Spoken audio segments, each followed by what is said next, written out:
Vida después de la vida. La expedición científica de Tom Harper.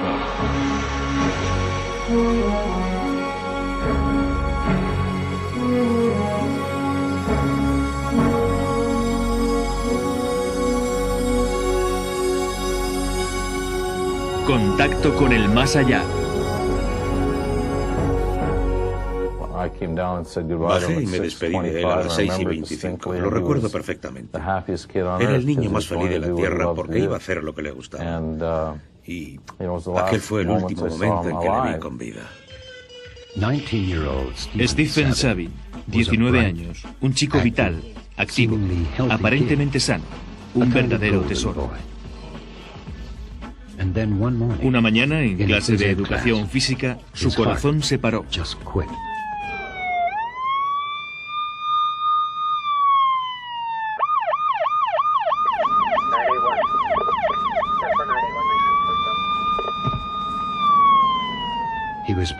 El hospital le declaró clínicamente muerto antes de que sus desconsolados padres llegaran a tiempo para verle.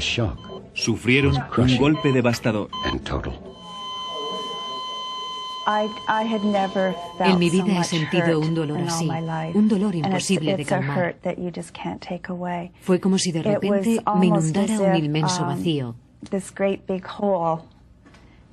Hiciera lo que hiciera, no lograba sofocarlo. And no matter what, it just wouldn't go away.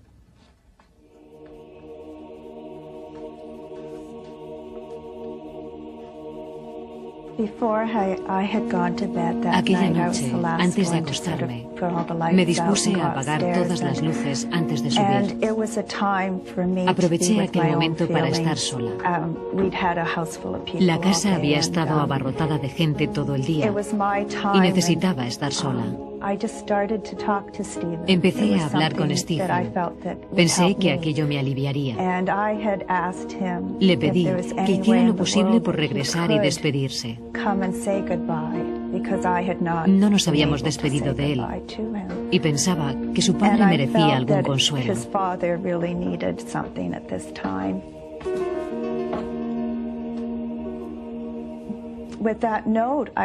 Me acosté con aquel pensamiento. Me dormí enseguida. Estaba agotada. Luego me desperté sobre las 3 de la madrugada para encontrarme... Serían las 2:30 de la madrugada. Todo estaba muy silencioso. Recuerdo que bajé y empecé a reflexionar mirando las fotos de Stephen. Intentaba digerir lo que estaba ocurriendo. Volví a subir. Linda estaba en la cama, despierta, y me acosté a su lado. Estábamos allí tumbados cuando serían las 3:10 de la madrugada. Todo estaba muy tranquilo y silencioso, cuando de repente sentí algo y me llevé la mano a los ojos. Tenía los ojos muy abiertos. Primero sentí y luego vi una luz. Le dije a Linda, está ocurriendo algo. Y ella me preguntó que qué veía. Le respondí, no lo sé, pero hay algo. Luego vi la luz y supe que era Stephen. No sé cómo lo supe, pero Linda decía, ¿qué aspecto tiene? Y le respondí, es una paloma, una estrella, y ninguna de las dos cosas. Está dentro y fuera, y palpita, lleno de energía y de luz. Una luz brillante, muy nítida y real. Entonces Linda dijo, ¿qué dice? Y respondí, no dice nada. Simplemente permanece frente a mí. Me quedé traspuesto mirándole. Era precioso. Sabía que era nuestro hijo. De repente, oí pronunciar la palabra gracias. Supe que Stephen se había despedido de nosotros. Fue la experiencia más sorprendente de mi vida. Sentí un súbito y total sosiego que me inundó por entero. Tom Harcourt, teólogo, investigador de Rhodes, periodista y escritor, se encontró con esta historia cuando había terminado de escribir su bestseller Vida después de la vida. La experiencia de los Sabin es conmovedora y particularmente intensa, pero lo más importante es su total verosimilitud. Ninguno de los dos había tenido contacto con fenómenos paranormales.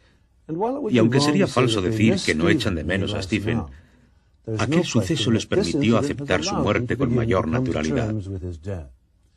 Es precisamente en el contacto con el más allá donde he encontrado las pruebas más verídicas de que existe vida después de la muerte.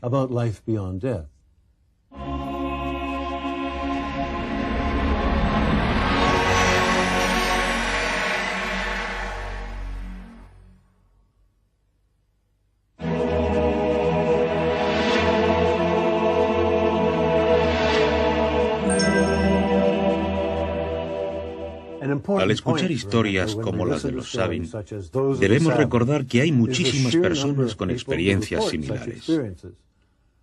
Los Sabin son dos entre muchos millones. Bill Guggenheim, antiguo analista financiero de Wall Street, es hoy día un eminente investigador de la comunicación después de la muerte. Son sucesos muy habituales. Estimamos que un 20% de americanos y canadienses han tenido experiencias de comunicación después de la muerte, lo que se traduce en cifras equivalentes a unos 50 millones de americanos y 5 millones de canadienses.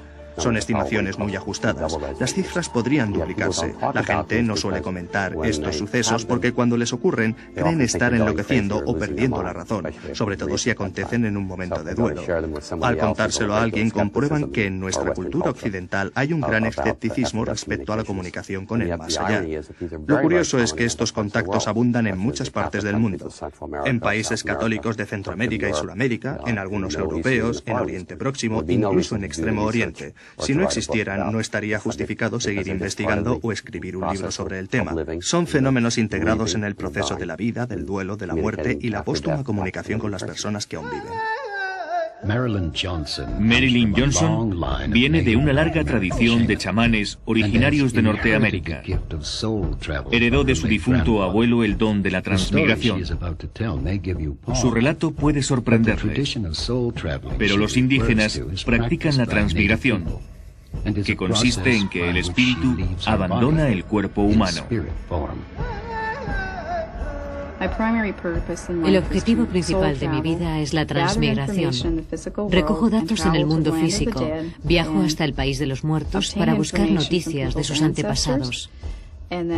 Después regreso con esa información y ayudo a los de aquí. Se trata de viajar a dos lugares distintos y luego ofrecer toda esa experiencia a los que todavía siguen vivos. Marilyn Johnson ayuda a los que están en el país de los vivos a conocerse mejor a sí mismos a través del contacto con los que moran en el país de los muertos. Pero también puede utilizar este don para curar a los que habitan en el país de los muertos. Fue por el año 1981. Me encontraba junto a otros curanderos aquí en Toronto, cuando recibimos una llamada telefónica de una mujer que estaba en Nuevo México. Ella y su compañero de aquel entonces nos contaron que la casa estaba hechizada. Se escuchaban muchos ruidos. A veces, bien entrada la noche, oían el llanto de una niña pequeña. Registraron la casa y no encontraron a nadie. Una tarde salieron a pasear. Regresaron al atardecer y al aproximarse a la casa vieron a una niña pequeña vestida de largo asomada a la ventana de la fachada principal. Se preguntaron quién era aquella niña y qué hacía sola. Tendría unos 5 años y parecía de origen indígena, el pelo negro y la tez oscura. Al llamarla, se volvió. Les miró y sonrió.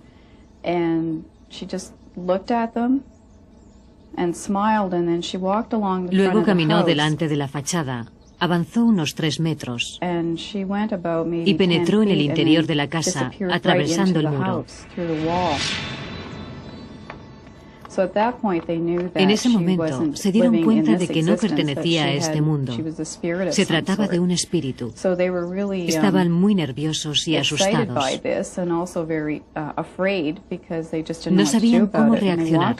Se acercaron a la casa, miraron por la ventana y vieron unas huellas, las huellas de un niño sobre el cristal. Así que inicié una transmigración de 4 noches como hago normalmente y hablé con el espíritu de la niña.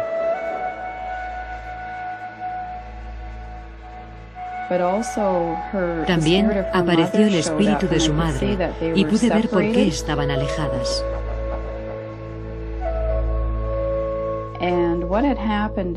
Ascendían hacia la cima de una colina, muy cerca de donde ahora se alza la casa. La madre se cayó por la pendiente y se rompió el cuello. La niña permaneció junto a la madre y murió de frío y de hambre.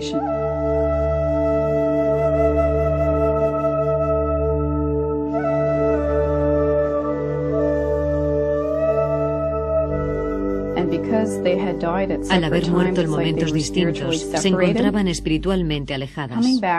La niña regresaba a la casa en busca de su madre, porque todo había ocurrido en aquel lugar. Transmití a la pareja el mensaje y ellos me habían hecho llegar una fotografía de las huellas. Les aconsejamos, y nosotros hicimos lo mismo, que celebraran una fiesta para las dos, para intentar unir sus espíritus en un mismo lugar, en el mundo espiritual. Queríamos que estuvieran unidas. Después de aquello, la casa dejó de estar hechizada.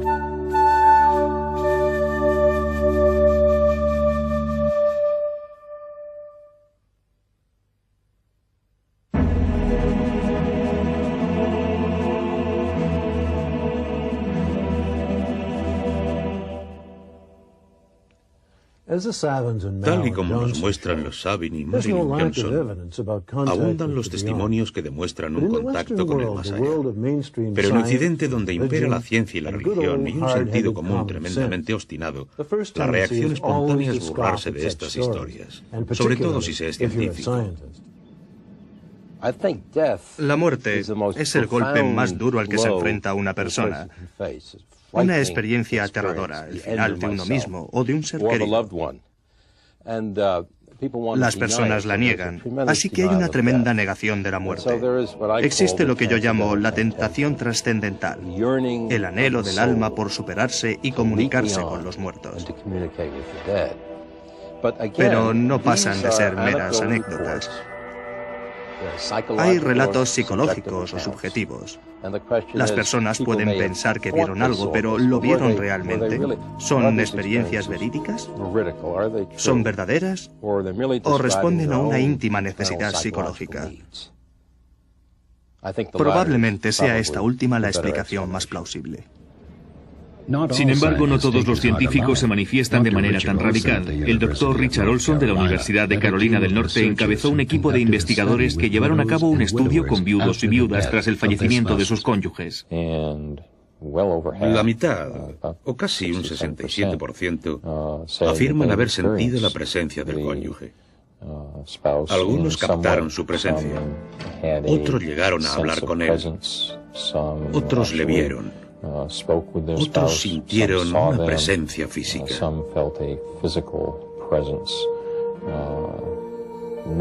Ninguno se lo contó a su médico. Muy pocos lo mencionaron a sus familiares.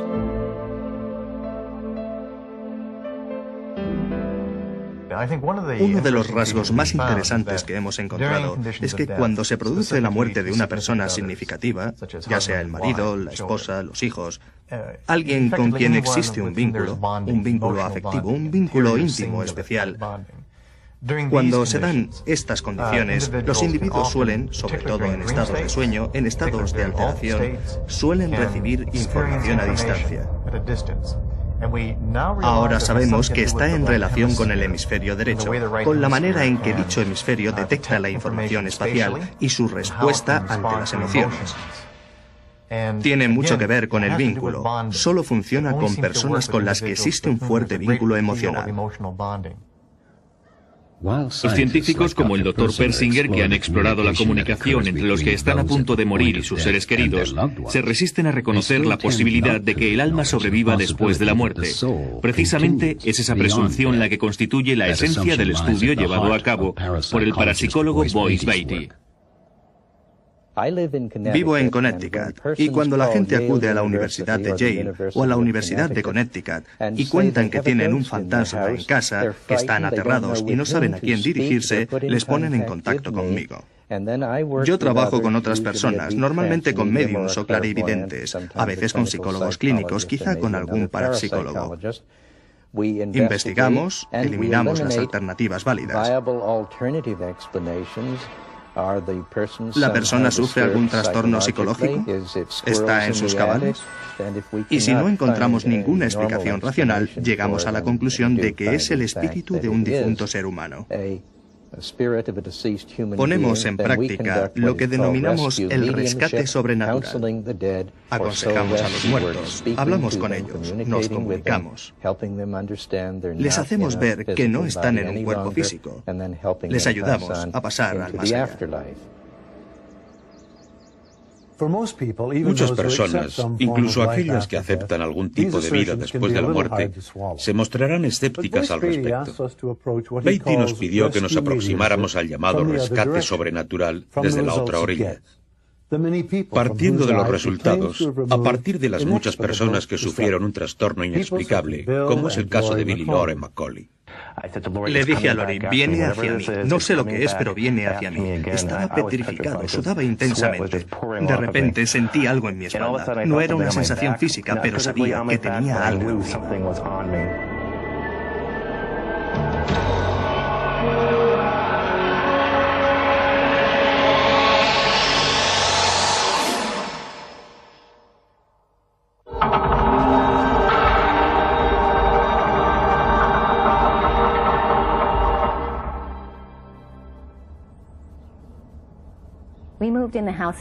Nos trasladamos a la casa en 1985 y al poco tiempo empezaron a ocurrir cosas de manera esporádica.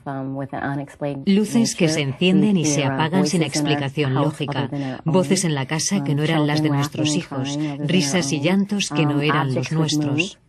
Objetos que se movían ante nosotros. Ocurría muy esporádicamente, sin indicación clara de que la casa estuviera hechizada. Intentaba no pensar en ello. No era posible. El origen debía ser humano. Tenía que ser el hijo de un vecino, un adolescente, alguien que molestaba a mi esposa. Hasta una noche en que trabajé en segundo turno. Y regresé a casa cuando todos dormían. Saqué al perro al jardín y de repente surgió una luz de la tierra. Medía casi 2 metros de alto por 1 metro de ancho y emanaba directamente del césped. Mi perro se acercó a ella y empezó a gruñir enfurecido.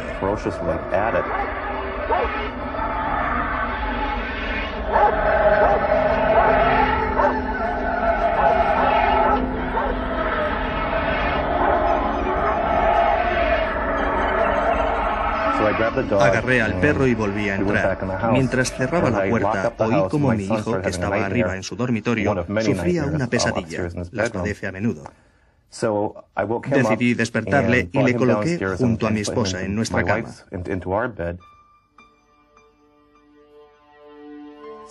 Volví a subir, me desnudé y me metí en la cama de Jeffrey.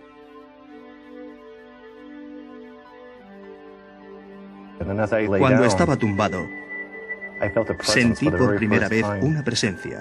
Encima del armario me miraba. Me incorporé. Estaba oscuro. La habitación estaba a oscuras, pero sabía que había algo observándome. Recuerdo que no sentí miedo, pero sí una gran confusión. No entendía qué hacía yo metido en la cama de Jeffrey. Primero, al principio, era mi amigo. Pero luego, después, cuando escuché lo que decían mis padres, trató de asustarme. Hasta que una noche empezó a fastidiarme armando un gran escándalo en nuestro dormitorio. Estábamos durmiendo juntos en la misma cama, y fue entonces cuando salió del armario y nos asustó. Empezó a tirar de nuestras mantas, logrando asustarnos a mi hermano y a mí.